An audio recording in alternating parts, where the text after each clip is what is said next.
Même en plein été, le platane perd ses feuilles, l'ombre diminue, celle de mon père aussi. Mon cœur reste de marbre. Depuis quelque temps, ma sœur me donne, une fois par semaine, des nouvelles du cancer de mon père. Les allers-retours entre la maison de mon père et l'hôpital deviennent de plus en plus incessants. Il a demandé de se faire incinérer, comme pour tout effacer.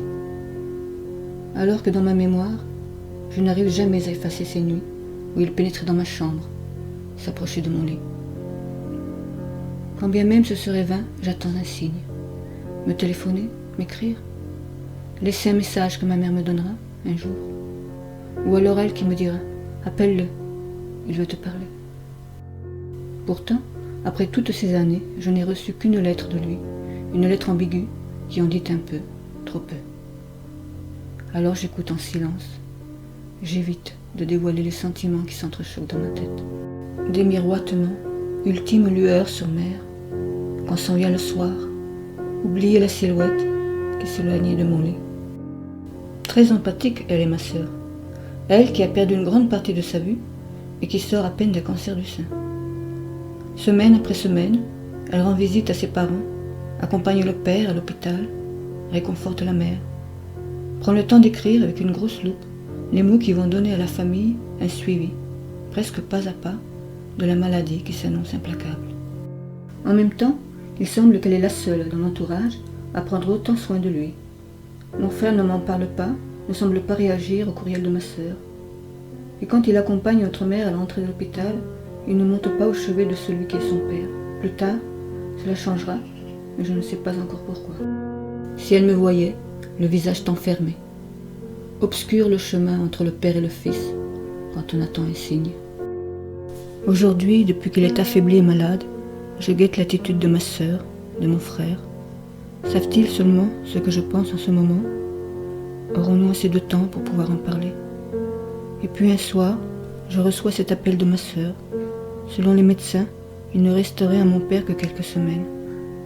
Ce soir-là, beaucoup d'appels familiaux. Malgré cela, c'est le vide, c'est le silence. Ce sont des interrogations. Dois-je appeler ma mère? Dois-je appeler mon père à l'hôpital? Me dira-t-il ce que j'attends qu'il me dise? Alors j'ai passé la nuit ainsi, avec autant de questions. Je suis à un tournant de ma vie, mais je suis le seul à vivre ce silence. Les autres, ma sœur, mon frère, me passent à leur façon le message de peut-être venir, ou au moins de téléphoner. Ma psy m'a toujours dit de ne rien attendre, que cela ne sert à rien d'espérer, que mon père finisse par me demander vraiment pardon. Quand au bout du fil, rien que le son de ma mère pour me libérer, quand dehors il va pleuvoir, que restera-t-il en moi? Pourtant, ces dernières 48 heures, j'ai appelé ma mère, j'ai appelé mon père, et j'en suis au même point, ou presque. Ma mère ne se rappelle de rien. Elle est toujours dans le doute. Même si par ses mots, j'ai appris tout ce qu'elle subissait de lui au fil des années. Et de mon père, à part ses banalités habituelles, pas un mot, pas un regret. En raccrochant avec mon père, j'ai su que plus jamais je ne lui parlerai, que je n'irai probablement pas à son enterrement. Mon père debout, près de mon lit, et je dors dans la pénombre. Dans combien de temps? Lui, couché bien plus longtemps. Lieu d'arrivée, et rechercher un regard, connu, reconnu. Lieu de départ, pour toujours, tu ne m'as pas reconnu.